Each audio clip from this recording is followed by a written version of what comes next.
So first to join today was Mary's Acupuncture. Hello, Mary's Acupuncture. And hello to you all. I'm Gildart Jackson, and thank you all for joining me for a fireside reading of Great Expectations.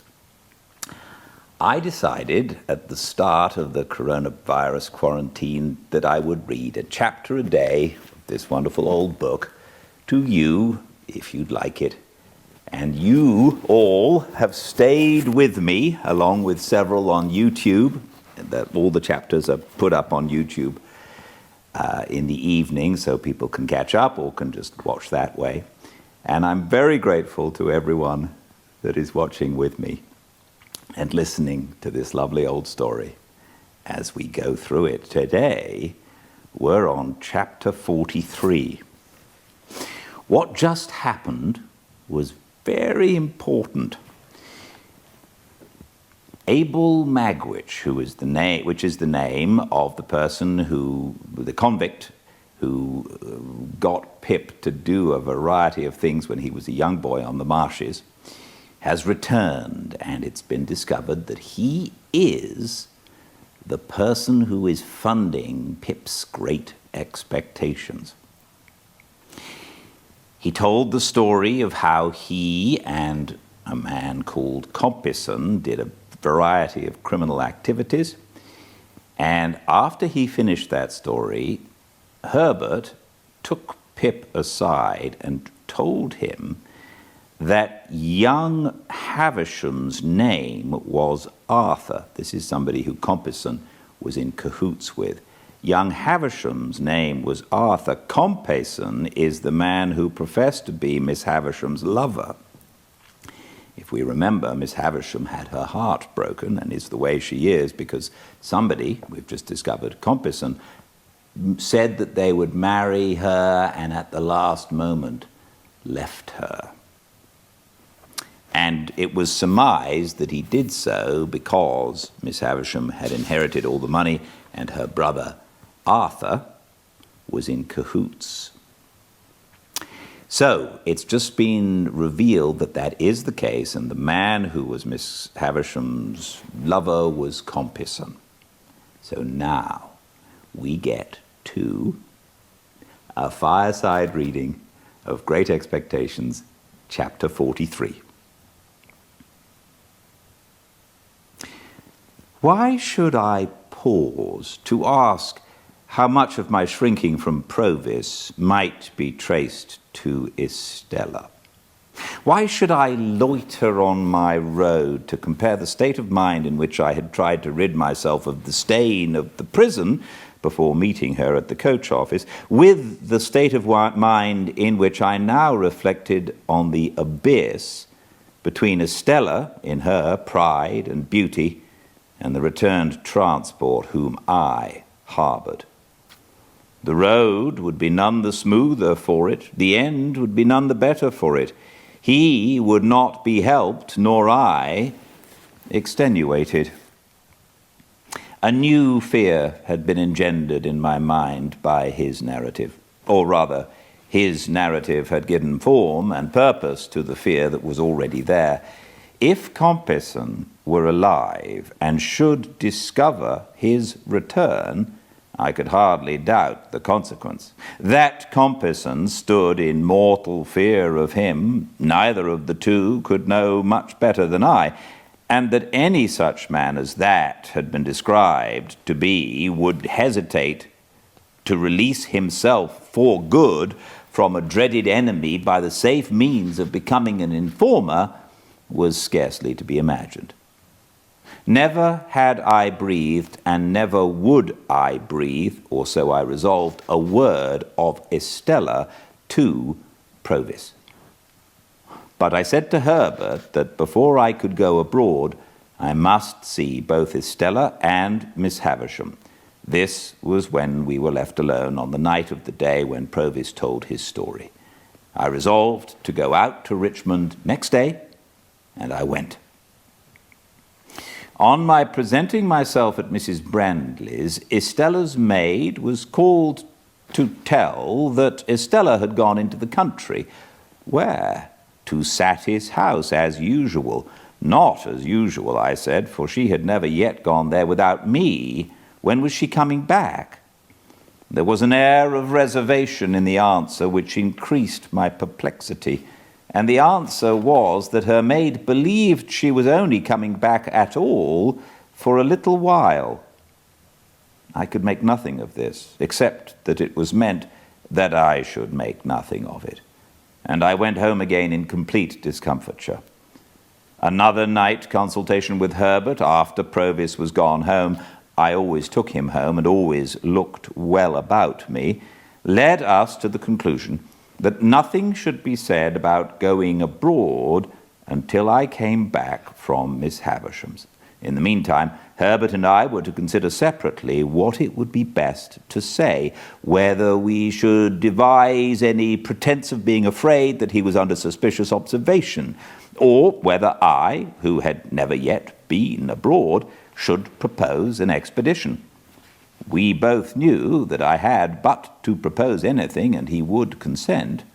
We agreed that his remaining days in his present hazard was not to be thought of.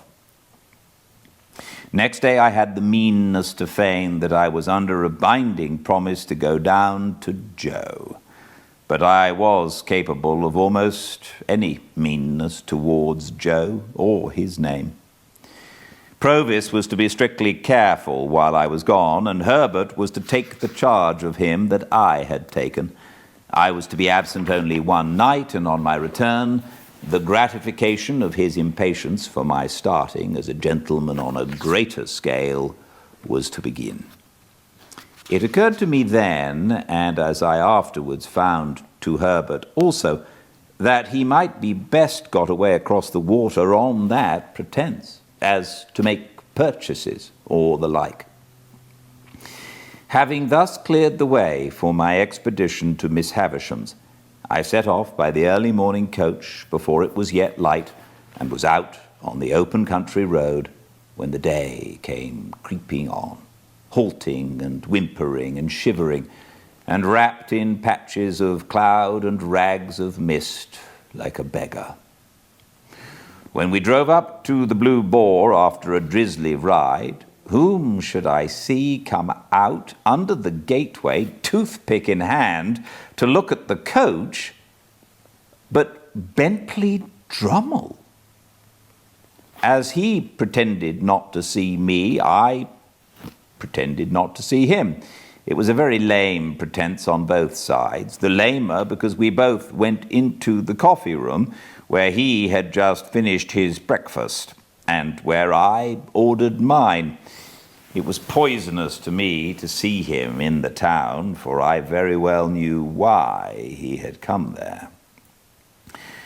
Pretending to read a smeary newspaper long out of date, which had nothing half so legible in its local news as the foreign matter of coffee, pickles, fish sauces, gravy, melted butter, and wine, with which it was sprinkled all over, as if it had taken the measles in a highly irregular form, I sat at my table while he stood before the fire. And I got up, determined to have my share of it. I had to put my hand behind his legs for the poker when I went up to the fireplace to stir the fire, but still pretended not to know him. "Is this a cut?" said Mr. Drummle. "Oh," said I, poker in hand, "it's you, is it? How do you do? I was wondering who it was who kept the fire off." With that I poked tremendously, and having done so, planted myself side by side with Mr. Drummle, my shoulders squared and my back to the fire. "You have just come down," said Mr. Drummle, edging me a little away with his shoulder.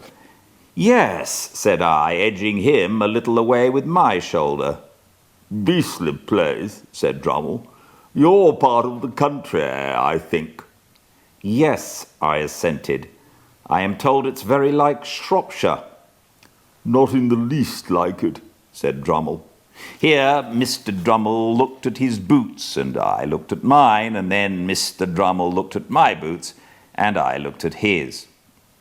"Have you been here long?" I asked, determined not to yield an inch of the fire. "Long enough to be tired of it," returned Drummle, pretending to yawn, but equally determined. "Do you stay here long?" "Can't say," answered Drummle. "Do you?" "Can't say," said I. I felt here, through a tingling in my blood, that if Mr. Drummle's shoulder had claimed another hair's breadth of room, I should have jerked him into the window. Equally, that if my own shoulder had urged a similar claim, Mr. Drummle would have jerked me into the nearest box. He whistled a little. So did I. "Large tract of marshes about here, I believe," said Drummle. "Yes, what of that?" said I. Mr. Drummle looked at me and then at my boots and then said, "Oh," and laughed. "Are you amused, Drummle?" "No," said he, "not particularly. I'm going out for a ride in the saddle. I mean to explore those marshes for amusement. Out-of-the-way villages there, they tell me. Curious little public houses and smithies and that. Waiter!" "Yes, sir." "Is that horse of mine ready?" "Brought round to the door, sir." "I say, look here, you sir, the lady won't ride today. The weather won't do." "Very good, sir." "And I don't dine because I'm going to dine at the lady's." "Very good, sir." Then Drummle glanced at me with an insolent triumph on his great jowled face that cut to the heart, dull as he was, and so exasperated me that I felt inclined to take him in my arms, as the robber in the storybook is said to have taken the old lady, and seat him on the fire.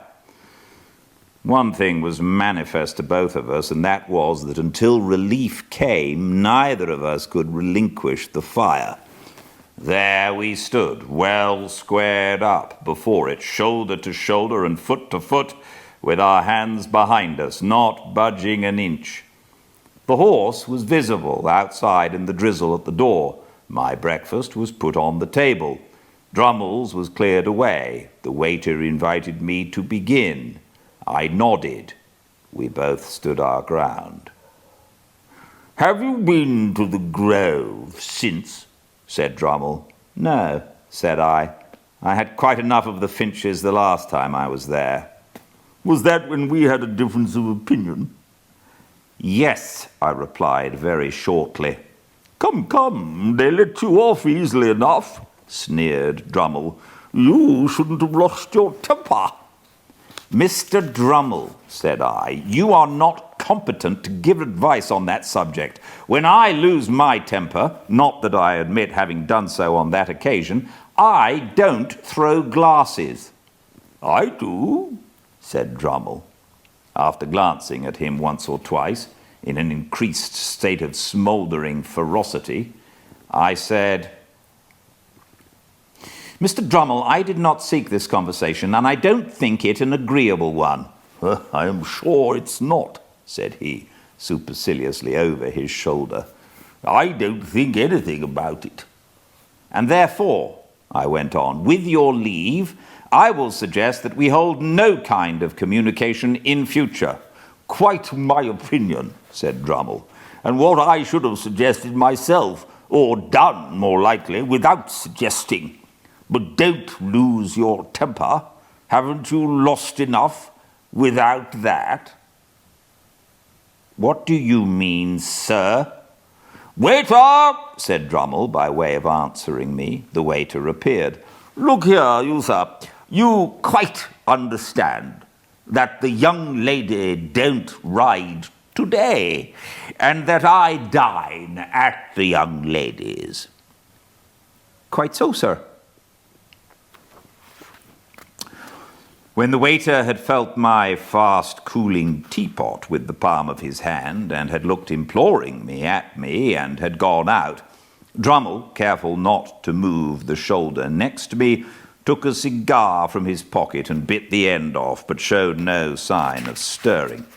Choking and boiling as I was, I felt that we could not go a word further without introducing Estella's name, which I could not endure to hear him utter, and therefore I looked stonily at the opposite wall as if there were no one present, and forced myself to silence. How long we might have remained in this ridiculous position, it's impossible to say, but for the incursion of 3 thriving farmers, laid on by the waiter, I think, who came into the coffee room unbuttoning their greatcoats and rubbing their hands, and before whom, as they charged at the fire, we were obliged to give way. I saw him through the window, seizing his horse's mane and mounting in his blundering, brutal way, and sidling and backing away.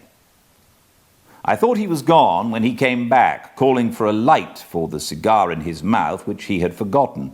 A man in a dust-coloured dress appeared with what was wanted.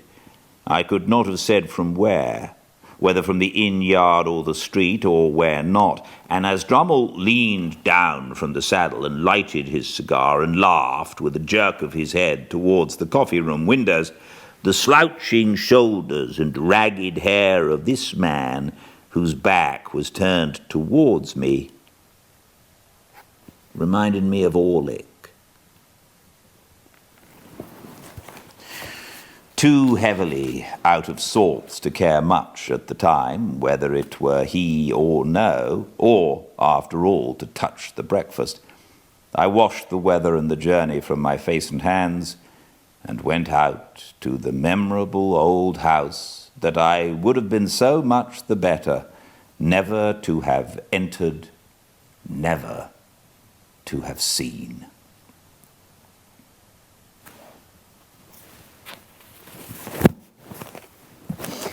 Thank you all for joining me. I hope this helps a little, and I look forward very much to seeing you here tomorrow for the next chapter of A Fireside Reading of Great Expectations. Until then, please be well. Goodbye.